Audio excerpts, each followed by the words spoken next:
je m'attaque donc à cette partie-là qui va être une partie avec 2 barres de penderie, enfin 2 hauteurs de barres de penderie, c'est-à-dire que je vais mettre une étagère à la même hauteur ici. Tac. En dessous, du coup, il y aura 2 penderies relevables, enfin sur élévateur là, avec une poignée là. Et en dessous, il y aura, du coup, il y a une joue qui va séparer le milieu parce que sinon ça ferait trop de poids sur les barres. Et donc ici, pareil, une barre de penderie pour les pantalons ou les trucs comme ça. Et donc là, le coffre de nourrice à faire, en contreplaqué de 10 mm, je crois. Je crois qu'il est pris du 10. Peut-être du 15. Et donc là, j'ai une étagère basse à poser après. Et une étagère haute. Enfin, une étagère basse à peu près à 30 cm. Et puis l'autre qui va venir à ras du haut du coffre. Mais qui sera fixe. Et du coup, on pourra quand même ouvrir la trappe là pour accéder à la nourrice si besoin est. Donc voilà. Et ici, pareil, une tablette à 2 mètres. Et une barre de penderie tout le long. Et donc là, ça va être rideau.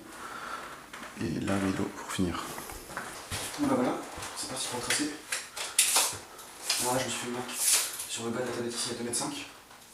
Donc je viens tout simplement prendre la mesure entre le laser et mon trait. Donc là, j'ai 26 cm. Donc plus qu'à porter. Hop. Donc là, je mets toujours ici 46 et je trace avant. Partout comme ça.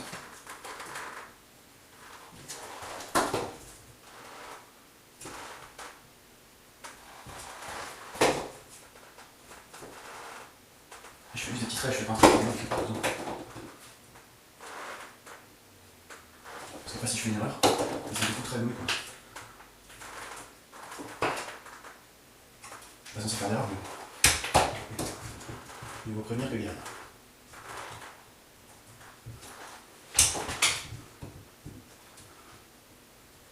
Voilà. Ici. 141.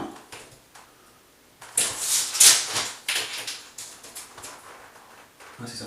141. Ça fait 70,5 au milieu. Et j'enlève 9 mm de chaque côté, donc ça me fait 69,6 et 71,4. Ça c'est pour donner les propriétés de ma joue. Je vais me servir pour niveau laser.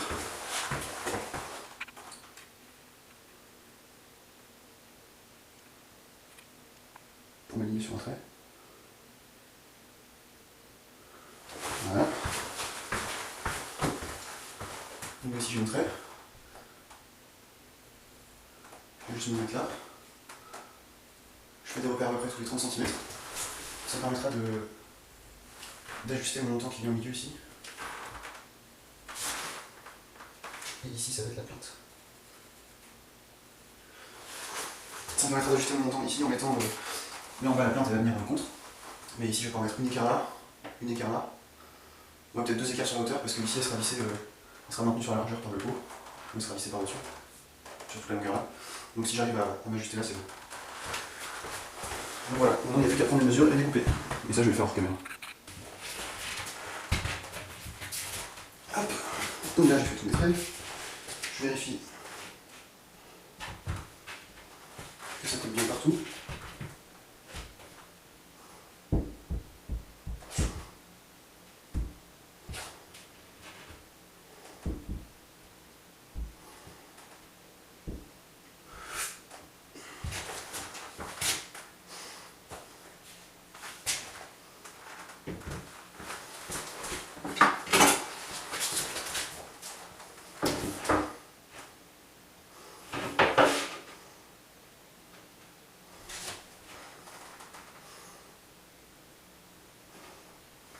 Là j'ai 5 mm de jour derrière, en haut.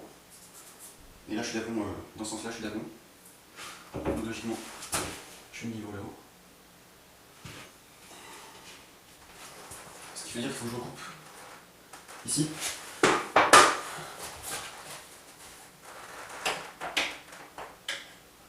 Ça veut dire donc tabletter. Tabletter, qu'est-ce que c'est? C'est suivre un mur ou quelque chose comme ça, qui n'est pas droit par rapport à une planche, et adapter la tablette au mur. Donc du coup je viens ici coller mon crayon le long du mur, et ma mine va venir suivre, va venir tracer directement sur le bois tout ce qui est enlevé. Faites gaffe avec les crayons rouges parce que si vous appuyez trop, le mur étant un peu granuleux, ça va laisser trace rouge sur le mur.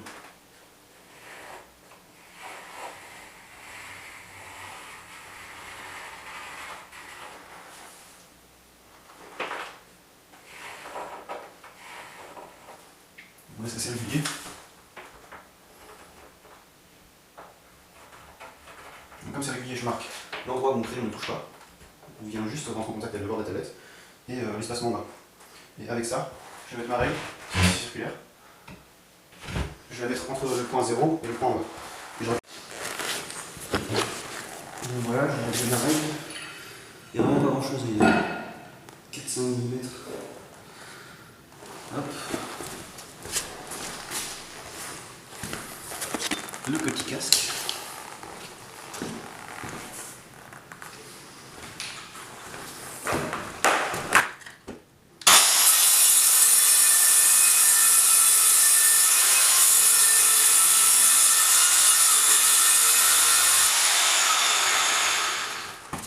Non, je prends du carré, pied.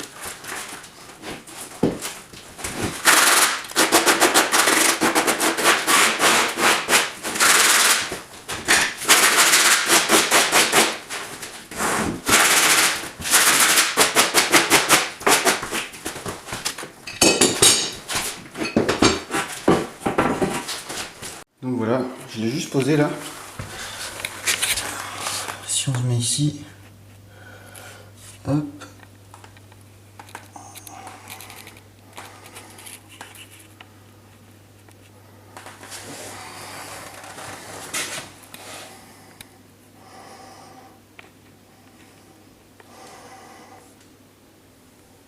Jusqu'en haut. En haut, il me reste encore un tout petit millimètre, mais jusque là, c'est parfait quoi. Donc voilà la petite astuce. Le tablettage. Alors là, c'est assez simple parce que c'est droit, mais sur les murs en pierre, c'est un peu plus intéressant. Je vous montrerai peut-être ça.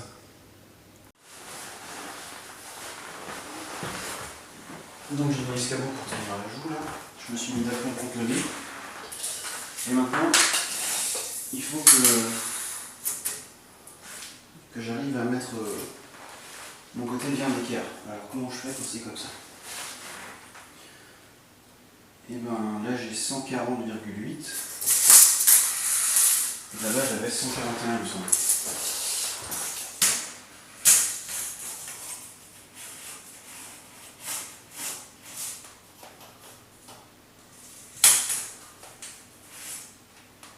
Ah c'est ça.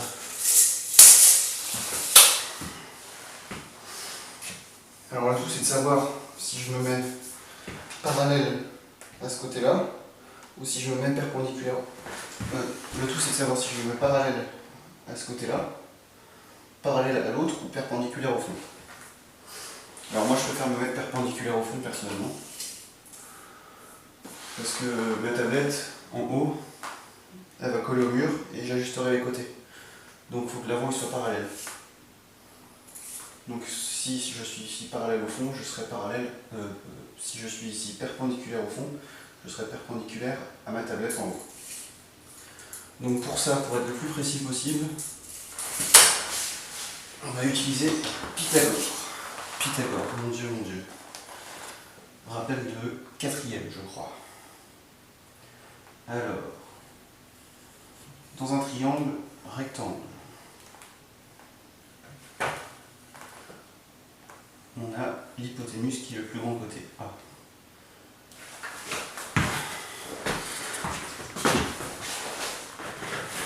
Je vais vous faire la démo comme ça. Vous devez tous connaître ça. Hein. Dans un triangle rectangle, on a l'hypoténuse A et des autres côtés B et C. A étant le côté opposé à l'angle droit. Donc ça va nous donner que si le triangle est rectangle, A carré égale B carré plus C carré. Le gros avantage de ça, c'est que y a un calcul qui est très simple à faire. C'est que si on prend B égale 3, C égale 4 et A égale 5,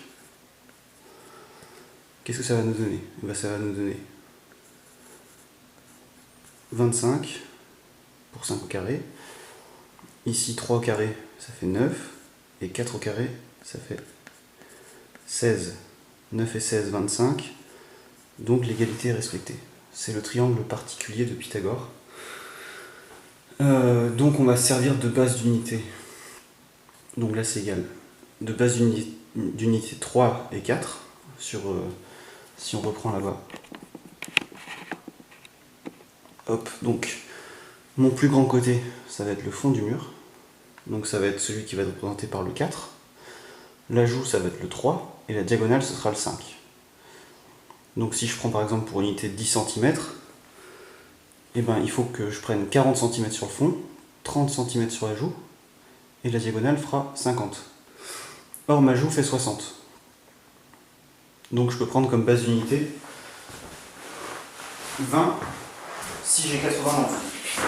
Or j'ai 70. Donc là, je vais prendre un truc assez simple, genre 17, non je déconne. Et ben je vais prendre, là j'ai 70, je vais prendre 15.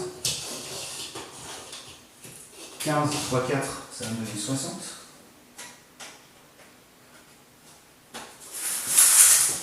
15 fois 3, 45. 45. Hop. Maintenant, j'ai plus qu'à mesurer la diagonale. Et il me faut 75.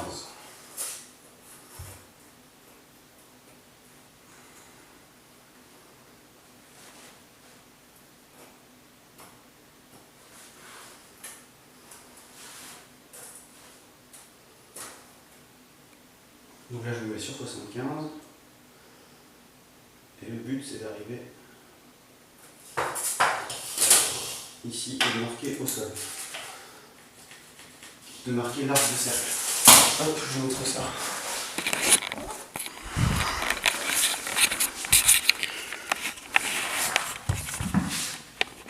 Donc ici, j'ai mon 60 cm de la tablette ici. Ici, sur la joue, en aggloméré, j'ai marqué mon 45 ici. Et là, c'est mon arc de cercle de 75. Donc ce qui me reste à faire, c'est de faire en sorte que les deux se croisent.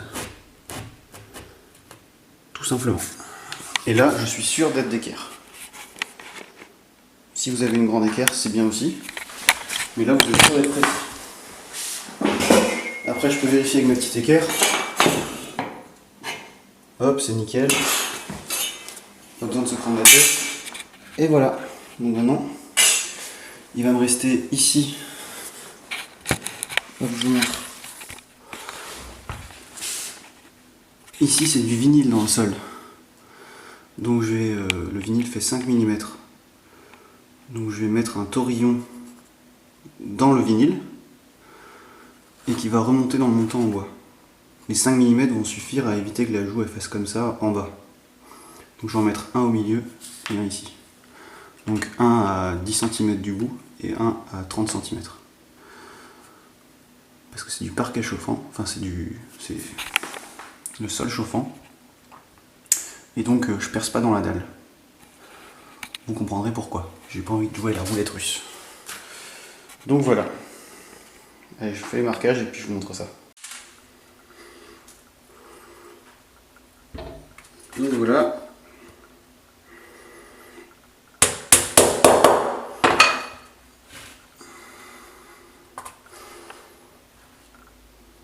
Ça vient jusque là. Il y a 7 mm dedans. Ça va être bien. Hein. Il n'y a plus qu'à mettre en place quoi.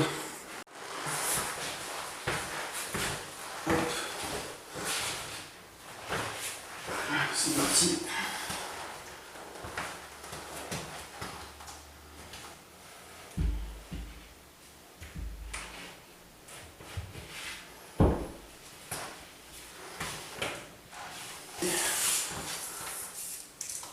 Donc ici j'ai 60. Je vais en mettre une à 10.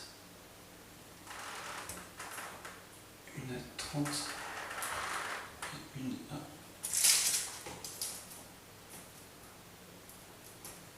10, 30,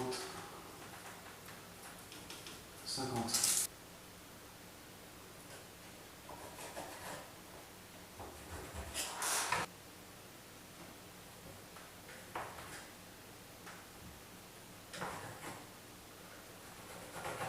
Les petits équerres.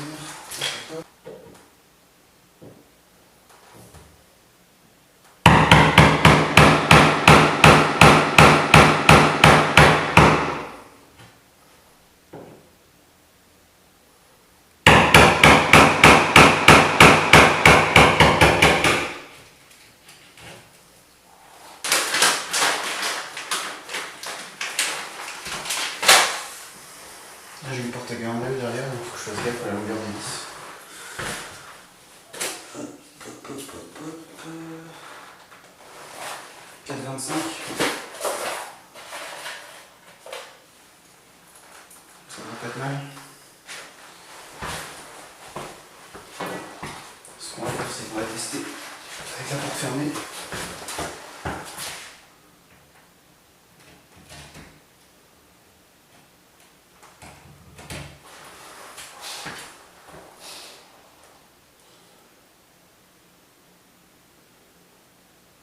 Ouais, là j'ai... Je dois avoir 30. 30 jusqu'à la porte. Plus efficace pour couper les chevilles. Hop. Si ça y est pas.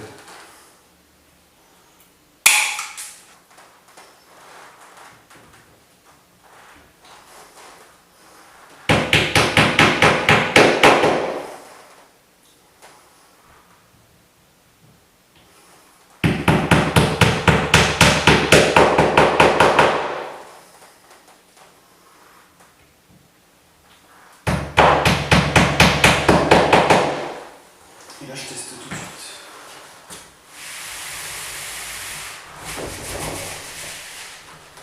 Je force un peu dessus pour voir si ça fait quoi.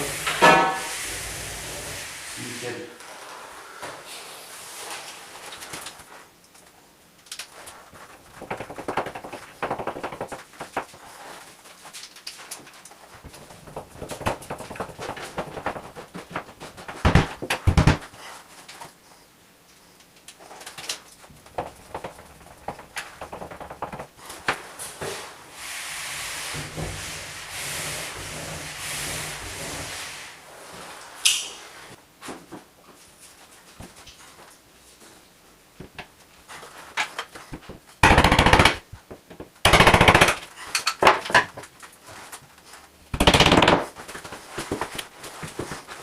Petit truc pratique.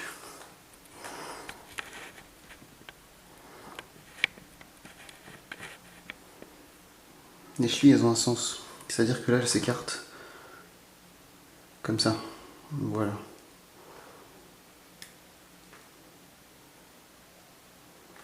Elles s'écartent dans ce sens-là.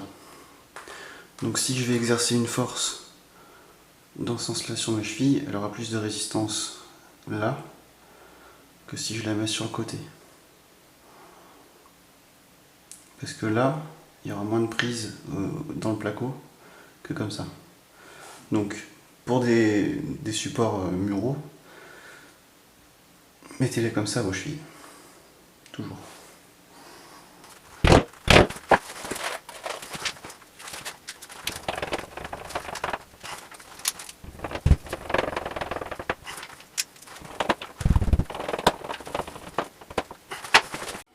Là, un petit contre-exemple de ce que je vous ai dit tout à l'heure. L'effort, il sera pour maintenir l'ajout comme ça. Donc la cheville, je la mets dans l'autre sens. Vous voyez?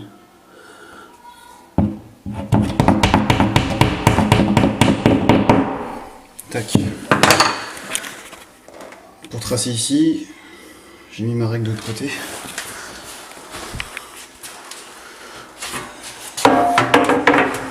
J'ai mis ma règle comme ça.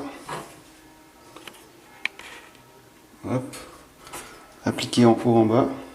Et là on voit qu'il y a un jour au milieu. Alors du coup j'ai appuyé sur la droite en mettant un coup de crayon pour rapprocher le tout. Parce que là si on regarde, on ne voit pas mon trait de crayon ici. Hop. Et là si je le décale un tout petit peu, hop, on le voit. Ici pareil. Donc c'est 1 mm, mais quand on veut faire les choses bien, il faut faire attention à ce genre de détails. Alors voilà. Il faut que je pose ça. Donc ça a été pris chez Casto. Tac. Il n'y a pas la référence, c'est pratique. Le nom pratique. Donc c'est un élévateur de penderie. Et il faut que j'en mette deux. Souci, j'ai 70,5 entre axes, donc ça me fait un peu moins de 70 cm en largeur. Et là je suis à 83. Au minimum. Parce que c'est extensible. Donc il va falloir que je modifie le truc. Alors avant ça j'essaie de comprendre comment ça marche.